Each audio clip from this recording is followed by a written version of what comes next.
Hola, ¿te he preguntado alguna vez, enseña la Biblia si habrá un fin del mundo literal? Quédate conmigo. Mas el fin de todas las cosas se acerca. Sed, pues, sobrios y velad en oración.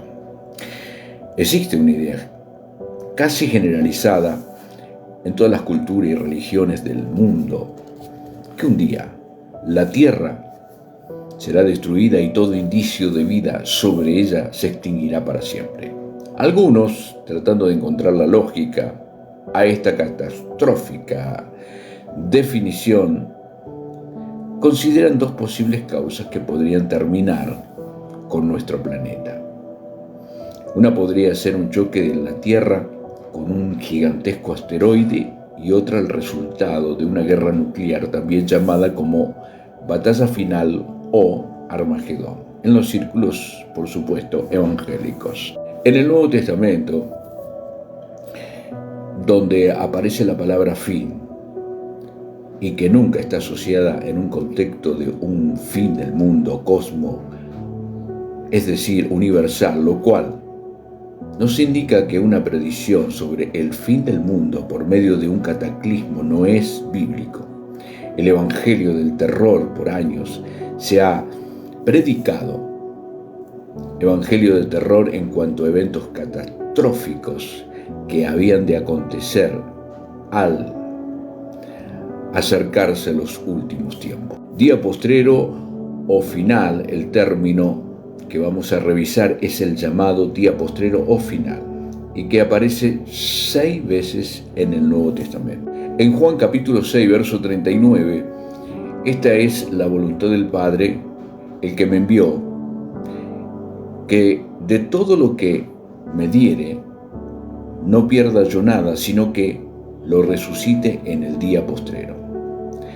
Juan capítulo 6, verso 40, y esta es la voluntad del que me ha enviado, que de aquel que ve al Hijo y cree en Él, tenga vida eterna y yo lo resucite en el día postrero.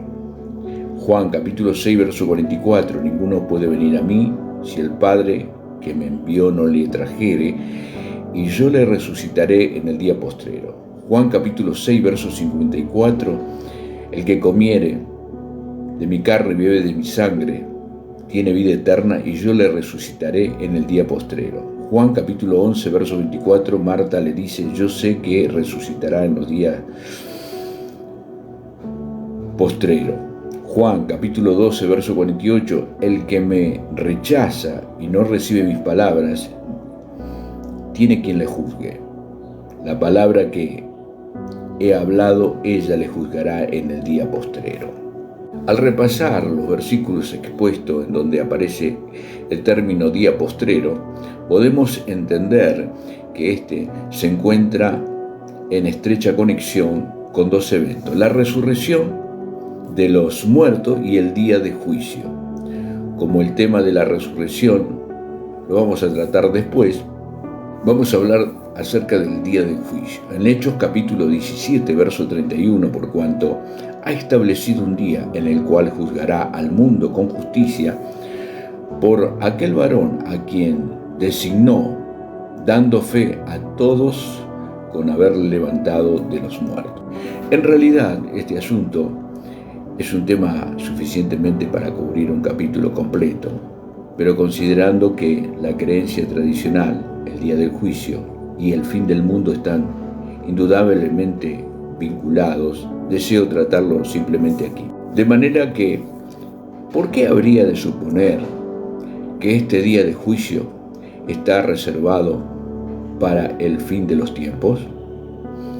No existe ningún fundamento bíblico que respalde tal suposición. La Biblia expone como uno de sus mensajes más importantes el juicio sobre Israel, específicamente sobre la santa ciudad de Jerusalén. Daniel capítulo 9, verso 24 dice, 70 semanas están determinadas sobre tu pueblo, sobre tu santa ciudad, para terminar la prevaricación, poner fin al pecado, expiar la iniquidad, para traer justicia perdurable y sellar la visión y la profecía y ungir al santo de los santos. Si esto no es un juicio, ¿qué es?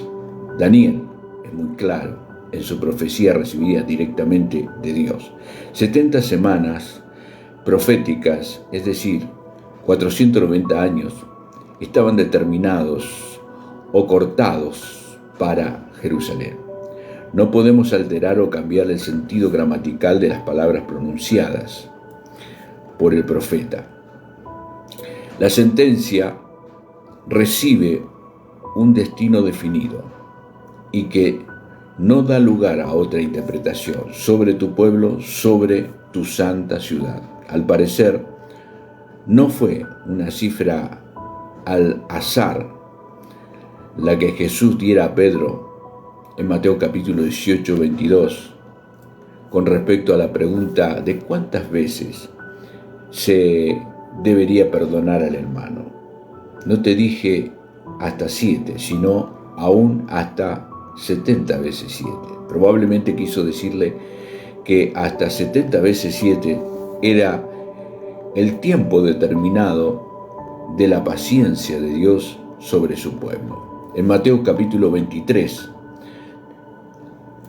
reprende e enjuicia a los judíos en las personas de sus principales líderes religiosos de esta manera. Por tanto, he aquí yo envío a profetas, sabios, escribas, y de ellos a uno mataréis y crucificaréis, y a otros azotaréis en vuestra sinagoga, y perseguiréis de ciudad en ciudad, para que venga sobre vosotros toda la sangre justa que se ha derramado sobre la tierra, desde la sangre de Abel hasta el justo, la sangre de Zacarías, hijo de Berequía, a quien matasteis en el templo y en el altar. De cierto os digo que todo esto vendrá sobre esta generación. Mateo capítulo 23, 34, 36. En Mateo capítulo 21, verso 43, Jesús nuevamente dicta sentencia sobre el pueblo judío con estas palabras: por tanto os digo que el reino de Dios será quitado de vosotros y será dado a gente que produzca los frutos de él. En los evangelios sinópticos registran muy claramente las palabras de Jesús anunciando el inminente juicio de Dios sobre Jerusalén y su propósito. Lo dicho por él se relaciona directamente con la profecía de Daniel 9, 26, y el pueblo de un príncipe que ha de venir destruirá la ciudad y el santuario, y su fin será con inundación, y hasta el fin de la guerra durarán las devastaciones. Esa devastación, cuyo significado literal es destrucción total, tuvo lugar en el año 70 después de Cristo, y el príncipe que habría de venir fue el general Tito, hijo del emperador Vespasiano. Por lo tanto, la profecía es cierta al decir que un príncipe había de venir y destruir la ciudad. La desolación de Jerusalén fue el cumplimiento fiel, exhaustivo, de toda la profecía del Antiguo Testamento. En Lucas capítulo 21, versos 20 al 22, pero cuando veáis a Jerusalén rodeada de ejércitos, sabed entonces que su destrucción ha llegado. Entonces los que estén en Judea huyan a los montes, y los que en medio de ella váyanse, y los que estén en los campos entren en ella, porque estos son días de retribución, venganza, pago, para que se cumplan todas las cosas que están escritas. El día de juicio tuvo lugar durante la generación que escuchó hablar a Jesús estas palabras. Otra de las cosas que podemos entender es que Dios nunca consideró a Roma como una esposa infiel, porque ella nunca fue su esposa. Roma no violó ningún pacto con Dios, porque Dios nunca hizo pacto con ellos. Roma no puede ser culpable de la sangre derramada de los profetas, ni de la muerte del Hijo de Dios, sino solamente Jerusalén, Jerusalén. Judas capítulo 1, verso 6, es que el encierro de estos ángeles solo duraría hasta el día del juicio, acto en que serían juzgados y lanzados al lago de fuego que en otras palabras significa la aniquilación total, que tendría lugar precisamente cuando Cristo volviera por segunda vez. Bendiciones.